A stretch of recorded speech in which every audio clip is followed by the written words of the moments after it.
اور اتنے بڑے قلعے کو بھی فتح کر لیں گے۔ جب وہ قلعہ انڈیازا قلعہ فتح ہو گیا تو پہاڑیوں کی دوسری طرف ہم صلیبیوں کے بڑے بڑے مزید قلعوں کو بھی فتح کر کے اپنی سلطنت کے سروں کو مضبوط کر سکتے ہیں۔ یہ سن کر سلطان نور الدین زنگی کے سپاہیوں نے قلعے کو فتح کر لیا۔ حضور پھر تاریخ میں نام لکھوانے کے لیے تیار ہو جائیں۔ ہمارے ایک نے اپنے سپاہی جو کہ چند دن پہلے ہی بغداد سے آیا ہے، وہ شہید ہونے کے لیے آیا ہے۔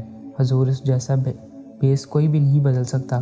حضور اس جیسی جاسوسی بھی کوئی بھی نہیں کر سکتا۔ مجھے شک نہیں بلکہ یقین ہے کہ اس کو عام کام سر انجام دینے کے لیے خود آپ کے پاس آ کر اجازت چاہے گا۔ سلطان کو بڑی خواہش ہوئی اور سلطان نے کہا ابھی اور اسی وقت اس کو میرے پاس بلایا جائے، تو وہ سلطان کے سامنے حاضر ہوا اور سلطان نور الدین زنگی نے اس کو کہا کہ میں نے انڈیانا قلعے کو فتح کرنا ہے، یہاں سے تم اس طرح کا جاسوس بن کر چلے جاؤ۔ اس نے کہا ٹھیک ہے حضور، میں اپنی جان دینے کے لیے بھی تیار ہوں، لیکن مرنے سے پہلے میں اس قلعے کو ضرور فتح کروں گا۔ اس سن کر سلطان نور الدین زنگی رحمۃ اللہ علیہ بہت زیادہ خوش ہو گئے اور اس نوجوان کو قیمتی سامان دے کر وہاں سے رخصت کر دیا۔ وقت گزرتا رہا اور 15 دنوں کے بعد اس نوجوان کی طرف سے، جو کہ سلطان نور الدین زنگی رحمۃ اللہ علیہ کی طرف سے بھیجا گیا تھا، اس کا خط سلطان کے پاس پہنچا۔ اس نے خط میں لکھا تھا حضور آپ اپنے سپاہی لے کر اس قلعے کے گرد محاصرہ کر لیں، میں نے اپنا کام کر دیا ہے۔ سلطان نور الدین زنگی رحمۃ اللہ علیہ نے چند ہی دنوں میں اس قلعے کو فتح کر کے نیا ریکارڈ بنا لیا تھا۔ اس قلعے کو فتح کرنے کے لیے سلطان نور الدین زنگی رحمۃ اللہ علیہ 55 دفعہ سے اس قلعے پر حملہ کر جا رہے تھے، لیکن کوئی بھی فتح نہیں کر سکا، اور یہ فتح سلطان نور الدین زنگی رحمۃ اللہ کی عظیم فتح تھی۔ جب سلطان نور الدین زنگی رحمۃ اللہ علیہ نے اس نوجوان کی بہادری اور دلیری کو دیکھا تو سلطان نور الدین زنگی رحمۃ اللہ علیہ نے اس سے متاثر ہو کر اس کو قلعے کا حاکم اسی نوجوان کو بنا دیا، جو کہ نوجوان بڑی مہارت کے ساتھ جاسوسی کر کے اس نے فتح کو قلعہ کیا تھا۔ سلطان نور الدین زنگی رحمۃ اللہ علیہ کی مدد کی۔ وقت گزرتا رہا اور نوجوان ان چند دنوں کے اندر ہی اس قلعے کا سب سے مضبوط ترین حاکم بن گیا۔ پہلے کام سپاہی تھا اور اس نے بھرے بازار میں سامنے ایک دن قلعے کے حاکم کو بازار کا دورہ کرتے ہوئے اپنی محبت کا اظہار کر دیا۔ لڑکی کوئی اور نہیں تھی بلکہ اللہ کی خوبصورت تھی۔ اس کی آنکھیں ہرنی جیسی، اس کا چہرہ بہت خوبصورت تھا، اس کے چلنے کا انداز، اس کی باتوں میں مٹھاس نے اس قلعے کی حاکم نے اس تاجر لڑکی سے شادی کر لی۔ وقت گزرتا رہا اور 1 سال بعد اس قلعے کے حاکم کے ہاں بچے کی پیدائش ہوئی۔ جب بچے کی پیدائش ہوئی تو بازار میں ایک دائی ماں رہتی تھی، اس نے بچے کی پیدائش کروائی۔ جب بچے کی پیدائش ہوئی تو اس نے دیکھا کہ خوبصورت لڑکی، اور لڑکی بھی بے انتہا غضب کی خوبصورت تھی۔ دائی ماں کے دل میں نہ چاہا گیا اور اس نے کہا کہ اگر میں اس لڑکی کی جگہ کوئی اور بچہ رکھ دوں، جب یہ لڑکی جوان ہوگی تو پھر یہ لڑکی ہزاروں سونے کے سکوں کے وزن منڈی میں بک جائے گی، کیونکہ یہ اتنی خوبصورت اور حسین و جمیل ہے کہ اس کو کوئی بھی بادشاہ نہیں چھوڑے گا۔ جب قلعے کے حاکم نے سنا کہ اس کے ہاں لڑکے کی پیدائش قدرت کو یہی منظور تھا، اس وقت گزرتا رہا اور وقت گزرتے گزرتے تقریباً 18 سال گزر گئے۔ اب سلطان کی مصر کے اوپر حکومت تھی۔ اس دائی ماں کا وہ پہلا شکار نہیں تھا، بلکہ اس سے پہلے بھی وہ جوانی سے لے کر اب تک اس کا پیشہ سنبھالتے رہی اور خوبصورت لڑکیاں کو چرا لیتی۔ جیسے ہی وہ بالغ بن کے ٹہلتی تو وہ ان کے آگے پیچھے بھی تھی۔ اسی طرح کرتے کرتے اس سے پہلے بھی کئی لڑکیوں کو بیچ چکی تھی، لیکن اس سے پہلے اس نے جس سے بھی لڑکی کو بیچتی تھی اس کی عمر یا تو 10 سے 12 سال تھی یا اس سے زیادہ 14 سال تھی، لیکن اس بار اس نے قلعے کے حاکم کی بیٹی کو 18 سال تک بھی نہیں بیچا، کیونکہ وہ جانتی تھی کہ جب یہ نوجوان ہو جائے گی تو یہ دگنی قیمت پر فروخت ہوگی، اس سے میرے بڑھاپے کا سہارا بن جائے گا۔ اس گوڑی دائی کو اپنا آخری سہارا وہی لڑکی تھی، کیونکہ وہ جانتی تھی کہ اس کو بیچ کر میں بہت بڑی رقم کماؤں گی، لیکن اس لڑکی کو نہیں پتہ تھا کہ یہ دائی ماں میری اصل ماں نہیں ہے۔ جب میں جوان ہو جاؤں گی تو مجھے کسی کا نہ کسی بیپار کے ہاتھوں باہری قیمت میں بیچ دے گی، اور پھر میرے آگے قسمت کہاں لکھی ہے۔ لڑکی نہیں جانتی تھی کہ حاکم گھر میں پرورش پانے والی لڑکی ساری زندگی ایک دائی ماں کے ہاتھوں غربت کی زندگی گزار رہی تھی۔ کوئی نہ کوئی بیپاری دیکھ کر اس پر عاشق ہو جائے گا، اس کو خریدنے کے لیے تیار ہو جائے گا۔ جیسے وہ دائی ماں بازار میں پہنچی تو بازار میں داخل ہوتے اس لڑکی پر ہزاروں تاجروں کی نظر پڑے گی۔ پورے بازار کے تاجر وہیں اکٹھے ہو گئے۔ اس پری نما شہزادی کو دیکھ کر ہر تاجر کی آنکھیں پھٹی کی پھٹی رہ گئیں، کیونکہ وہ نام کی تو ایک دائی کے ہاتھوں پلنے والی لڑکی تھی، لیکن شکل سے وہ کسی شہزادی سے کم نہیں تھی۔ کیونکہ تاجر کہتا اتنے میں میرے پاس فروخت کر دو، تو کوئی کہتا اتنے میں میرے فروخت کر دو۔ بازار کے اندر ہلچل مچی ہوئی تھی اور ہر تاجر اپنی اوقات کے مطابق اس کو بولی لگا رہا تھا۔ اتنے میں ایک تاجر جس کی عمر تقریباً 30 سال ہو گئی تھی، اس نے ابھی تک کوئی شادی بھی نہیں کی تھی، وہ یہ سارا منظر دیکھ بیٹھا تھا۔ وہ لڑکی کے چہرے سے دیکھ رہا تھا کہ اس کو کچھ نہیں پتا آگے اس کے ساتھ کیا ہونے والا ہے۔ وہ تو جم کو دیکھ کر بہت زیادہ گھبرا رہی تھی، لیکن ابھی تک اس لڑکی کو حقیقت کا پتہ نہیں چلا تھا کہ پھر میرے ساتھ کیا ہونے والا ہے۔ لیکن وہ تاجر جانتا تھا کہ یہ پیشہ تو دائی ماں کا پرانا ہے۔ اس لڑکیوں کی عزت کے ساتھ کھلا ساری زندگی میں اپنے پیسے کو حرام میں استعمال کیا ہے، کبھی کسی غریب کی مدد نہیں کی، کسی بھی یتیم پر ایک سکہ بھی خرچ نہیں کیا، ساری زندگی میں تو خاتونوں میں اپنی دولت لوٹاتی رہی ہے۔ اس لڑکی کو خرید کر اس کی زندگی سنوار لوں گی۔ سارے تاجروں کے سامنے جم کاٹتا ہوا اس دائی ماں کی بیٹی یعنی اس قلعے میں اس کے حاکم کی بیٹی تھی۔ اس نے کہا، امی جان آپ یہ کیا کر رہی ہیں؟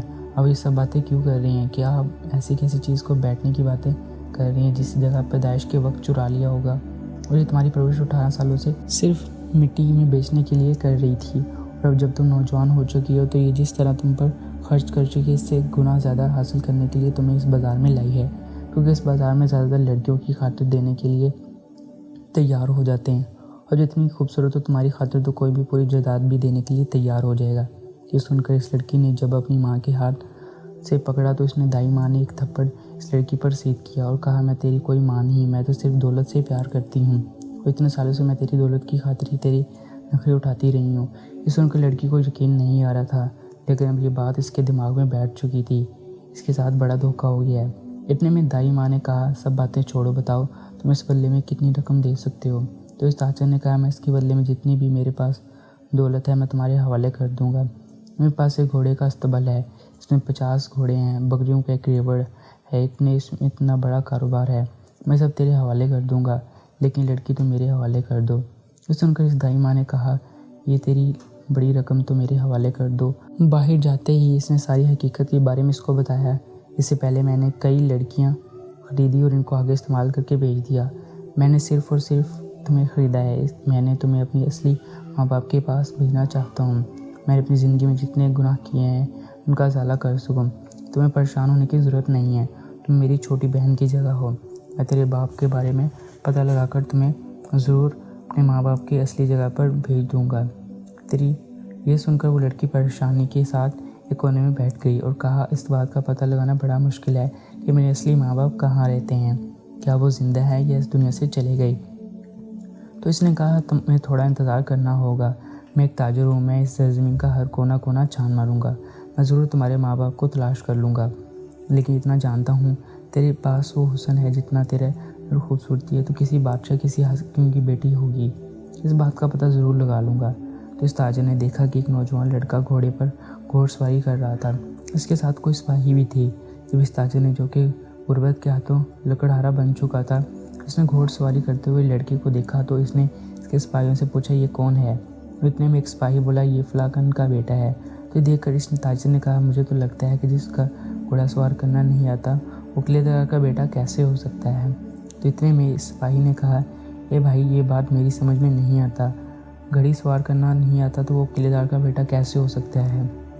اتنے میں اسی سوچ کے ساتھ درخت کے نیچے بیٹھ گیا، تو اسے خیال آیا کہ ایسا نہیں کہ وہ لڑکی اس قلعے دار کی بیٹی اور دائی ماں نے اس جگہ کوئی اور لڑکی کو رکھ دیا ہے، اگر ایسا ہوا تو اس حاکم کے پاس پہنچنا کوئی مشکل کام نہیں۔ اس سپاہی کے پاس گیا اور کہا، اے بھائی تم میری تھوڑی سی مدد کر سکتے ہو؟ اس نے کہا، ہاں میں تمہاری مدد کر سکتا ہوں، بتاؤ کیا پوچھنا چاہتے ہو؟ تو تاجر نے کہا کہ جب قلعے دار کی بیٹی کی پیدائش ہوئی تھی کیا تمہیں پتہ ہے کہ کس دائی ماں نے کی تھی؟ اسے تاجر نے وہ لڑکی خریدی تھی۔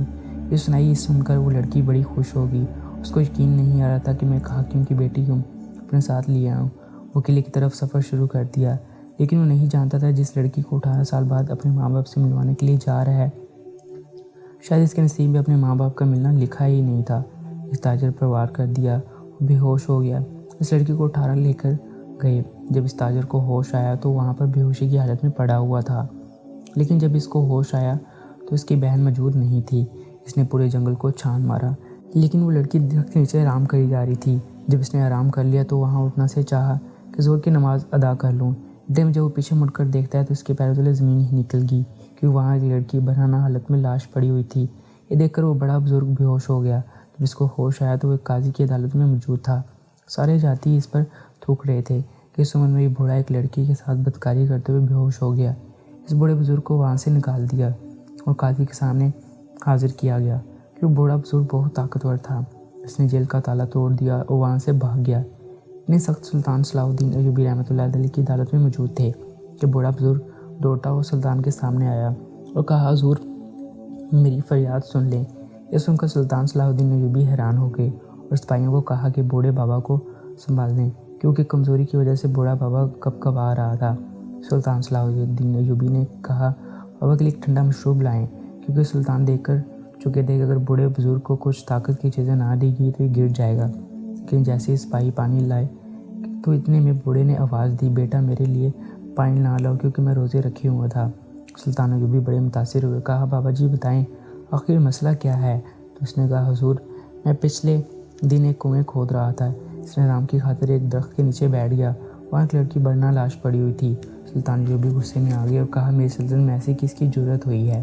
تو اتنے میں اس بڑے بزرگ نے کہا، حضور میں نے قاضی کو کہا کہ اس کا مجرم کوئی اور نہیں، آپ اصل مجرم کو تلاش کریں، لیکن قاضی نے مجھ پر تھپڑ مار دیا اور سزا سنانے ہی والا تھا، اسے بدنامی کی موت کے لیے دھکیل دیتا۔ یہ سن کر سلطان ایوبی کو غصہ آیا اور سلطان ایوبی نے اس لڑکی کو بارے میں تحقیقات کروائیں اور اس قاتل کو پکڑوانے کی پوری کوششیں کی، لیکن نہ اس لڑکی کی لاش پڑی ہوئی تھی۔ اس جگہ پر چند صفائی بٹھا کر اس جگہ پر کوئی اور حرکت ہو مجھے آ کر بتانا، سلطان نے یہی کہا۔ سلطان ایوبی کے سپاہی وہاں پر پہنچ گئے، بڑی مہارت کے ساتھ زیادتی کر کے اس کو قتل کر دیا گیا، لیکن نہ ہی اس قتل کو پکڑا گیا اور نہ اس کے ماں باپ کا پتہ چل سکا۔ تو اتنے میں سلطان ایوبی کے سپاہی بکری کے 2 بچوں کو پکڑ کر آپ کے پاس لائے۔ تو یہ سن کر سلطان نے کہا، ان کا مجرم کو پکڑنے کے ساتھ ساتھ کیا تعلق ہے؟ تم جاؤ وہاں جا کر پتہ کرو اس کا اصل مالک کون ہے۔ تو سپاہی نے کہا، حضور میرے پاس ایک ترکیب ہے، جس سے ہم ان بکریوں کے بچوں کے ذریعے ہی اس لڑکی اور اس کے قتل کا پتہ لگا سکتے ہیں۔ سنتا ہی سلطان درباری ہو گئے کہ بکری کے بچے دے اور ان کو حکم دے کہ یہ جا کر منڈی میں بیچنے لگے۔ بیپاری بنا کر یہ بکری کے بچے دے اور ان کو حکم دے کہ یہ جا کر منڈی میں بیچنے لگے۔ لیکن یہ سب ہم نے ناٹک کرنا ہے، ہم جانتے ہیں کہ جیسے ہی سپاہی وہ بکری کے بچے لے کر اس منڈی میں جائے گا تو اس کا مالک بھی ان کو ڈھونڈتا وہاں ضرور پہنچ جائے گا۔ سارے دن بیٹھے رہے لیکن کوئی بھی خریدار ان کے پاس نہیں آیا کیونکہ وہ بہت چھوٹے تھے۔ سلطان کے سپاہیوں کے پاس آیا اور کہا، یہ بچے تم نے کہاں سے لیے ہیں؟ تیار ہو جاؤ۔ تو اس نے کہا، حضور میں بتانے کے لیے تیار ہوں لیکن آپ مجھے معاف کر دیں۔ تو سلطان نے کہا، بتاؤ۔ اس نے کہا، حضور اندریاس کے قلعے میں ایک حاکم کے بیٹے کی عدالت میں حاضر کروں۔ سلطان وکیل کے پیغام لے کر حاکم کے پاس گئے۔ اگلے دن وہ حاکم اس کا بیٹا سلطان صلاح الدین ایوبی رحمۃ اللہ علیہ کی عدالت میں حاضر ہو گیا۔ سلطان نے قلعے کے حاکم کو ساری وردات سنائی اور کہا، اب تیرے بیٹے پر پھانسی ہوگی کیونکہ تیرا بیٹا اپنا جرم ثابت ہو چکا ہے۔ جب اس نوجوان کو سلطان نے پھانسی کی سزا سنائی تو قلعے کا حاکم چلکنے لگا، چلانے لگا اور کہا، حضور مجھ پر رحم کر دے، میرا اکلوتا ہی بیٹا ہے، آپ کو یہ سزا نہ دیں۔ ٹوٹے میں ایک آدمی دوڑتا ہوا عدالت میں آیا اور کہا، حاکم صاحب آپ کو رونے کی ضرورت نہیں ہے، یہ آپ کا بیٹا نہیں ہے۔ یہ سن کر سلطان اور سارے درباری حیران ہو گئے، جو کہ 18 سال سے اپنے ماں باپ کو ملنے کے لیے تڑپ رہی تھی، آج اس کے خوابوں کو تیرے بیٹے نے، جو کہ اصل میں تیرا بیٹا نہیں ہے، اس کا چکنا چور کر دیا۔ سن کر قلعے کا حاکم کا کلیجہ پھٹنے لگا۔ اس نے سلطان کو کہا، حضور اگر آپ اجازت دیں تو میں اپنے ہاتھوں سے اس نوجوان کو پھانسی پر چڑھا دیتا چاہتا ہوں۔ سلطان صلاح الدین ایوبی رحمۃ اللہ علیہ اس قلعے کے حاکم نے اس کی اپنی جائیداد بھی واپس لوٹا دی اور بھاری نام کے ساتھ بھی نوازا۔ اس تاجر نے اپنی ساری زندگی صلاح الدین ایوبی کی خدمت میں گزاری اور اس طرح وہ لڑکی جو کہ 18 سال پہلے اپنے ماں باپ سے بچھڑ گئی تھی وہ بھی انہیں دوبارہ مل گئی۔ تو گائز یہ تھی ہماری آج کی ویڈیو، امید ہے آپ لوگوں کو پسند آئی ہوگی۔ ملتے ہیں نیکسٹ ویڈیو میں، تب تک کے لیے اللہ حافظ۔ بادشاہ کہانی ٹی وی۔